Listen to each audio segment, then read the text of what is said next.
विश्व प्रसिद्ध श्री महाकालेश्वर मंदिर में 3 दिनों पहले बुद्ध पूर्णिमा पर एक शिवलिंग खुदाई के दौरान मिला था।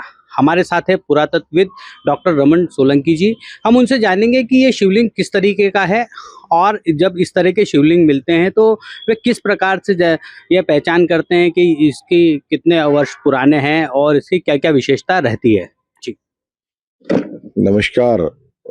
शिवलिंग जो स्थापित किए जाते हैं और शिल्पियों के द्वारा निर्माण किया जाता है, उनकी शास्त्रोक्त पद्धति होती है, पुराणोक्त पद्धति होती है। पुराण के आधार पर मूर्तियों का निर्माण किया जाता है, शिवलिंग का निर्माण किया जाता है। अष्टकोण में जब जलाधारी स्थापित किया जाता है, अष्टकोण में बनाई जाती है, ऊपर से चतुष्टकोण में होती है, फिर लिंगाकार जलाधारी के रूप में स्थापित किए जाते हैं। तो ये एक शिवलिंग को बनाने की शिल्पियों की पद्धति है, अष्टकोण में, चतुष्टकोण में और लिंगाकार। तो ये चारों दिशाओं को अष्टकोणों को स्थापित करने वाली, यानी कि हम फिर से बताना चाहेंगे कि ये सब बातें जो अष्टकोण, चतुष्टकोण और लिंगाकार, ये जो है उस प्रकार के शास्त्रोक्त है कि पूरी सृष्टि इसमें अंगीकार कर लेती है।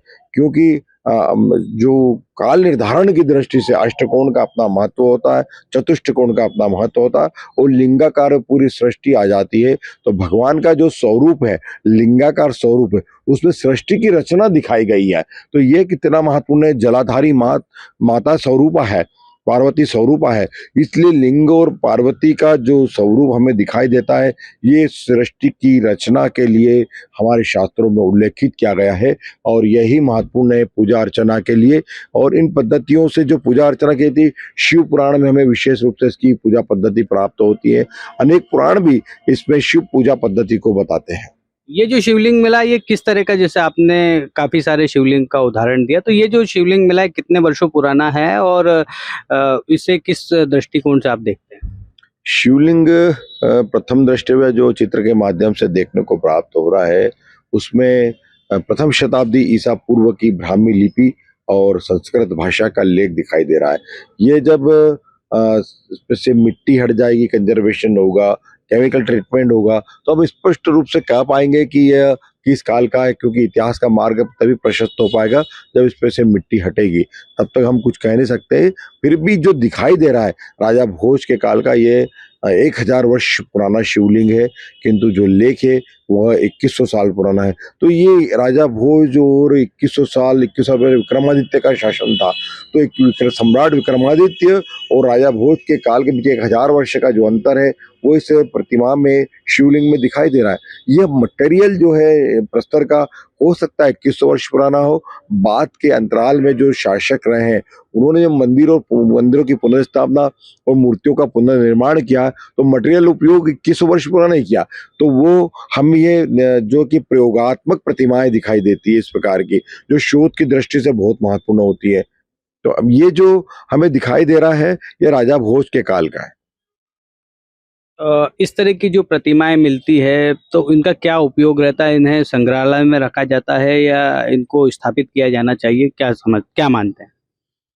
इन सब चीजों के लिए ये सनातनी धरोहर ही नहीं, ये भारत की अस्मिता के मान बिंदु है। प्राचीन भारत की सभ्यता और संस्कृति इन पर ही टिकी हुई है। ये प्राचीन धरोहरें बताती कि हमारा देश का गौरवशाली इतिहास रहा है।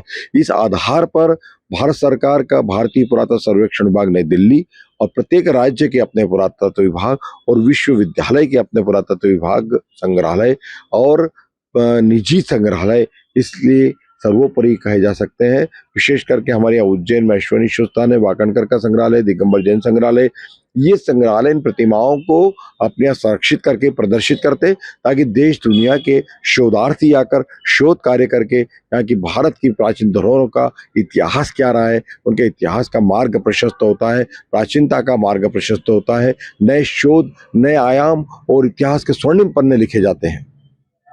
तो ये थे हमारे साथ डॉक्टर रमन सोलंकी, पुरातत्वविद, जिन्होंने हमें बताया कि जो शिवलिंग यहाँ से मिला है, अभी तक में अगर देखा जाए तो इस तरह की जो शिवलिंग मिलते हैं या इस तरह की कोई धरोहर मिलती है, उन्हें संग्रहालय में रखा जाता है, जिससे कि शोध करने वाले जो भी आते हैं उस पर शोध करते हैं और उन्हें इससे कई तरह की जानकारियाँ मिलती है।